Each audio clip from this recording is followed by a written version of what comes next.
So recently, I re recorded my serenade for violin and orchestra with my new computer. And as I was flipping through the score to do the MIDI programming, I was reminded of all the brief explanations I left in the score of what particular sections of music were attempting to communicate. This particular piece was written in 2008 when I was sick in love with a woman who ultimately did not reciprocate my feelings. We were at that age where people settle down and have kids, so affairs of the heart are that much more weighted. And you can see here some of the notes I left in the score that reflect this. Certainly, this phenomenon is not unique in my catalog of pieces, and if you were to rummage through my old tunes, you could here and there find evidence of romantic near misses and one sided dalliances, such as the secret world of introverts.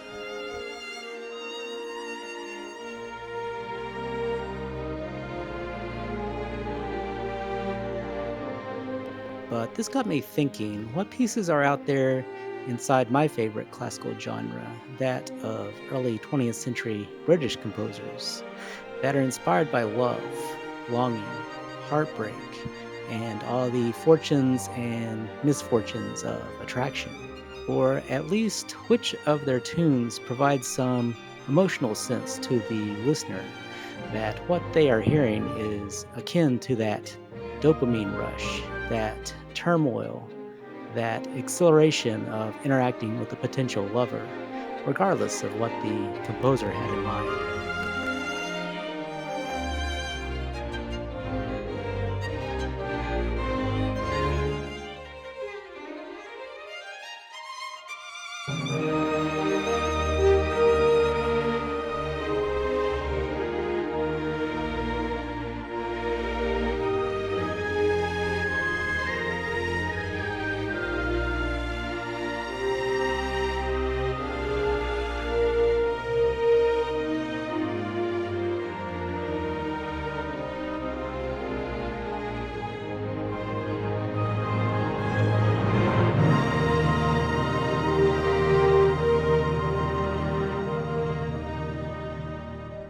When I think British classical music, I think folk melodies based on ancient songs of the agricultural society's conditions, pastoral and impressionist type writing that describes the English countryside, canonical counterpoint inspired by Tallis and Bach, programmatic tunes explaining the rashness of nature or Irish fairy folklore in a romantic era format, and even blissful, dreamy consonant harmony, distantly derivative of the nicer musical moments that Ravel and Debussy were offering across the pond. However, these guys aren't really known for wild abandonment of decorum for the sake of passion. And indeed, the UK and Europe was a rather dark place during the first half of the 20th century. They had much more serious things to write about, and the familiar melancholy infused in the British idiom feels as though it has little to do with interpersonal romantic struggles. Nevertheless, I set out on a harrowing couchsurfing journey to find some British pieces that, to me, invoked a sense of love. First stop was the most obvious place to start, the Elgar Salute d'Amour, or Love's Greeting, written for his fiancée in response to a poem she gifted him for their engagement. It's Elgar's 12th work in his official catalog, and thus it's likely the work of a young man caught up in that sweet, sweet honeymoon phase of a relationship.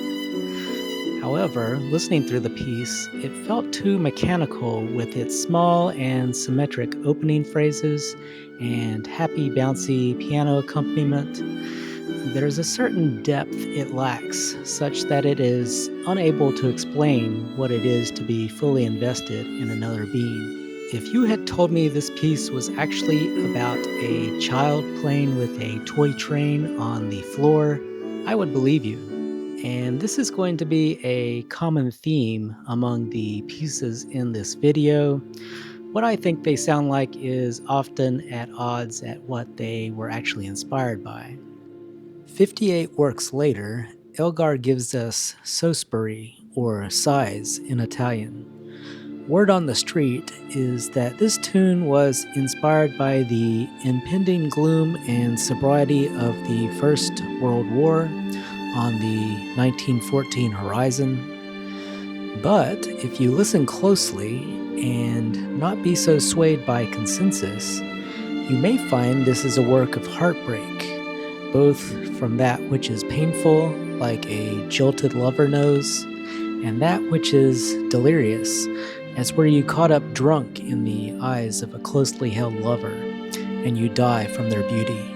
And you may even find you have an unexpected ally in such an opinion. Elgar originally intended this to be a violin and piano piece that would be the companion to Salute d'Amour, which he planned to title Soupir d'Amour, or Love Sigh.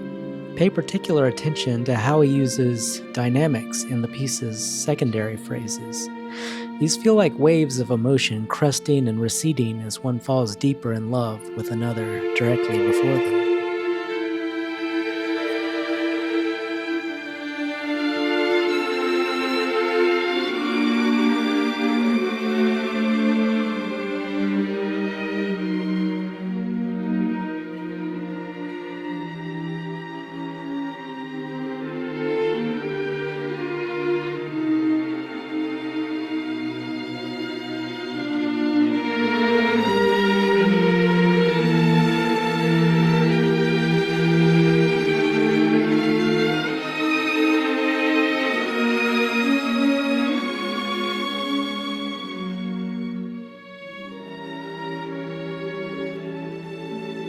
And at this point, you're probably thinking that Elgar is all well and good in his sonic depictions of what it is to love, but his tunes don't have that unique British idiomatic feel to them, that he's more in alignment with Richard Strauss or Wagner than the Vaughan Williams movement.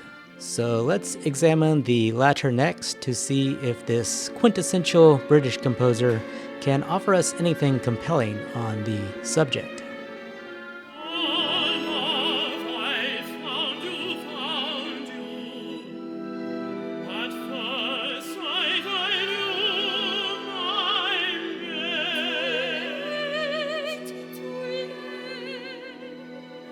Just as I started with Salute d'Amour, looking for a quick win but coming up short, I firstly examined Vaughan Williams's Love at First Sight from a Cotswold romance. While the first few bars provided some instrumental promise, utilizing archetypal musical ideas depicting love, the heavy operatic voices ruined the mood. Nothing against Vaughan Williams' particular utilization of opera singers. It's just the nature of their singing, where it's necessary to be bold and brash and cut through the orchestra and entertain those all the way in the back rows of the concert hall, that spoils it for me. However, I must say in this tune there is a particular section that is comforting, where the female lead and the women's choir become the focus. It's void of stormy passion and drama, but it does provide a feeling of the contented side of love, the like to that of eating quietly beside your partner at a dinner party table as they chat about nothing important with another across from them. You feel their presence, maybe even their physical warmth or their arm against yours, but they're not necessarily in the forefront of your thoughts. They're just happily there.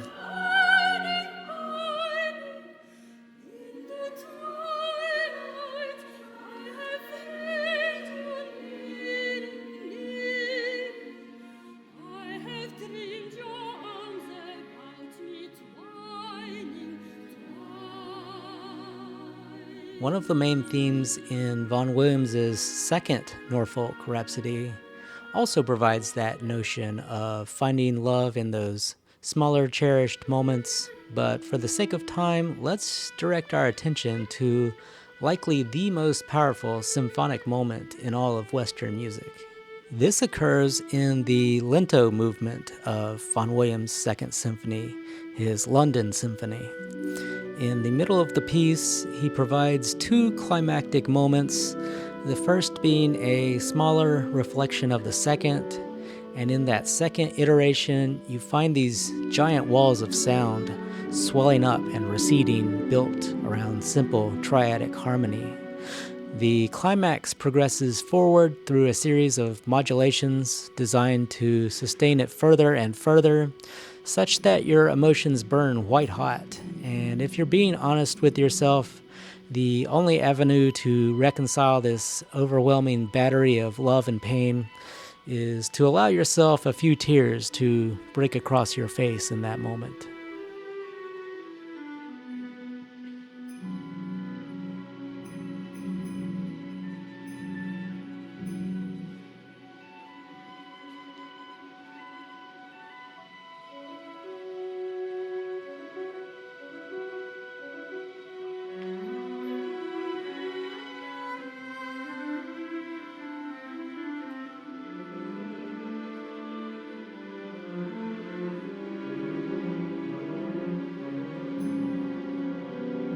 Vaughan Williams surely meant this to be a tone poem that captured his love of his country, but the moment he created lies so far on the extremities of human emotion that it can be easily mistaken for what it is to ungovernably fall for another. And to make this point, let's superimpose the section in question onto a clip from a popular film from the 2000s, showing what it's like to be young and in love, and be aware of the scarcity of such a thing to occur at all.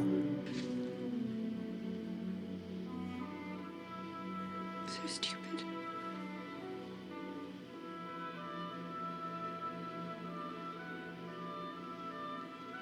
You do know what I'm talking about, don't you?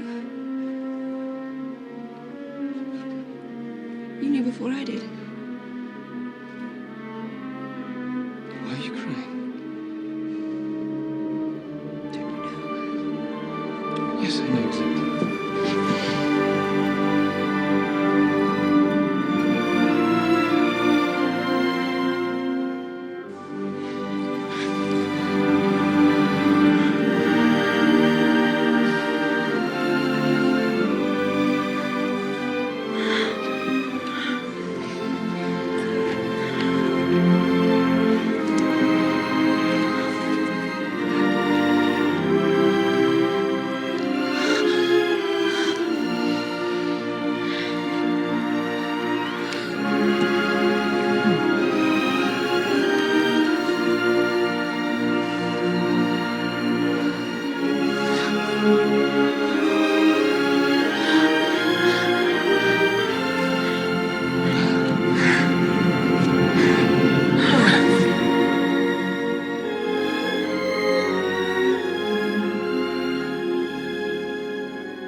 Cecilia,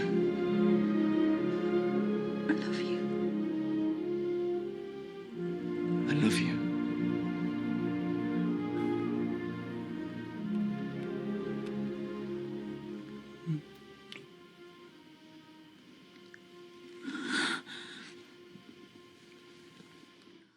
All right, folks, I think that'll do it for part one of this content, and what a way to end. But we'll see you on the next one.